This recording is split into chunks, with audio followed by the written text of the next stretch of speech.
Mark Latham, the leader of One Nation in the Parliament of New South Wales, talks more sense on education than anyone in this country. It's his day for us, Mark. Suicide, pressure on kids. Does anyone care? Well, Alan, we've been ringing this warning bell for 6 months now, saying that the health consequences of the lockdowns and the economic recession would be a lot worse than the health consequences of the virus. And when you've got governments, in some cases, playing politics with the border closures, separating parents from children, well, it's a crime against those families. And these things are just plain wrong. There's got to be proper regard for ensuring that in school holidays children are reunited with their parents, proper regard for allowing the kids to play a bit of community sport. If you can play it on a Saturday, why can't you play it on a Wednesday? Why can they see Souths and Melbourne on the TV, but they can't play? Well, those restrictions are excessive and, you know, I said at the beginning, we run the risk here of the dictatorship of the health bureaucrat. Yes. And people unelected, with frightened politicians, are handing out advice and pushing society around in a way where the health consequences are much more damaging than the virus itself. So the data's in and, you know, a lot of this stuff should have been known earlier on. I spoke to you on radio, I think, about the need for economic modelling. What are the consequences of these lockdowns? Right. And only because he was in a stoush in the cabinet, the New South Wales Treasurer got the modelling and it showed a $2 billion per week loss of economic revenue. Well, they're people's jobs, people's livelihoods, people's businesses. Yeah. And in the worst of circumstances, people give up on life. And when we talk about kids and suicide, look, I've got all these parents writing to me about homework. Now, fancy a situation where young kids, 13 and 14, have been giving 8 hours of homework at a weekend. You add that to everything else that's going on in that family, they're like battery hens in Melbourne, the pressure on kids is inestimable. Well, Alan, there's a lot of talk and a lot of money and a lot of wacko programs being introduced in schools under the banner of well-being. One of them was a Grow Your Mind program where they learn animal yoga. Let me interrupt you here. This bloke, I'm telling you, Mark Latham, has put together the best document on education I have read since Rodney Cavalier years and years ago wrote his own. It's an amendment parental rights bill. It's a second reading speech. And you're saying here the purpose of this parental rights bill is to legislate two decisions: outlaw gender fluidity teaching, course development and teacher training in the education system, and to reassert the rights and role of parents in the moral, ethical, political and social development of their children.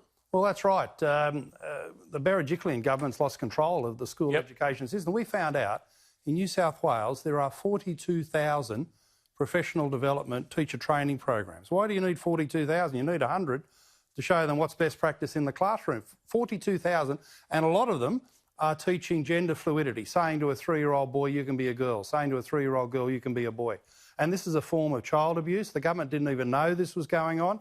We brought it to the government's attention and it should be outlawed. If they were serious about getting rid of safe schools in New South Wales, this insidious program 2017, well, they should pass the law to say you can't have it in the classroom, you can't have it in the teacher training programs, you can't have it in the course development. Now, we can't have a situation where kids are told that there's no such thing as biological sex.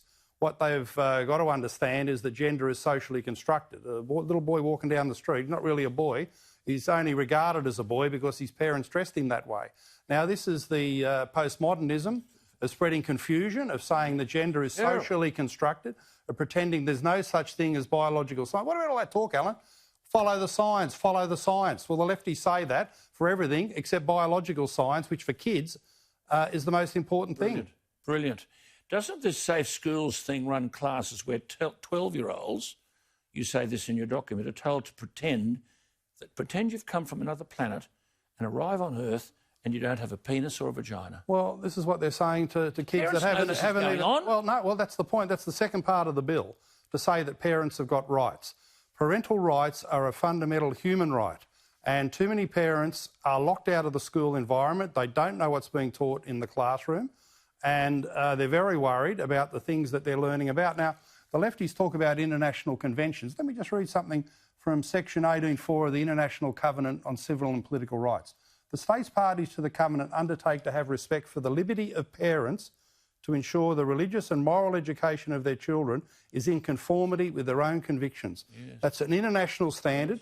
That's a convention to which Australia is a party.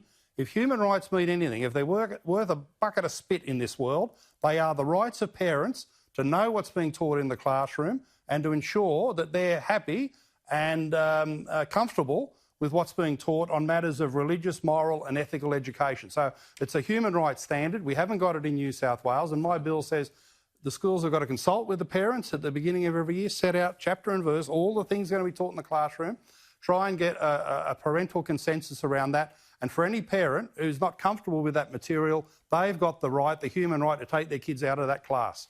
Yeah, well, I mean, you say here in this document that parents are the teachers of the values of their children, not schools. It's pretty simple stuff, but it's clear that the Teachers' Federation and outfits like this are in charge, and the Minister doesn't know, Berejiklian doesn't know. Well, who's running the joint? Well, the Teachers' Federation in New South Wales, they've got a right of veto over policy, but, Alan, the big change probably came 20 or 30 years ago because, you know, when you're a teacher and the traditional common sense view was the school was there for one purpose and one purpose only, to get the kids their qualifications and a better chance, a good start in life. Now, these lefties see the school as an agent of social and political change. Indoctrination. Indoctrinating the values and the views, the beliefs of the children, so they come out believing what the teachers say. Now, that's not the purpose of education. It's one of the reasons why New South Wales has the fastest falling academic results in the world, not just the country, the world. And we've got to get back to education and abolish all this indoctrination. Good on you. Look, we're going to have to talk further about this. Parents who are viewing this, I mean, you can go to us on write to email. You've got the numbers down there. You can email me. You can text me. It's just frightening. This stuff is going on, and do you know what's going on? Just one quick one before you go. This second reading speech, will that be on your website? Facebook? Yeah, and on the Facebook page, Mark Latham's Outsiders, it's there, and on the Parliament website, and the bill's gone off to the Education Committee to have a look at it. We want to pry into the 42,000 professional development courses to find out what else has gone wrong. It's unbelievable. I mean, the government doesn't know what's in them. How can you be funding a system where the Minister, the Premier, none of the Cabinet know what's the content of these courses when it's for the future education of our children?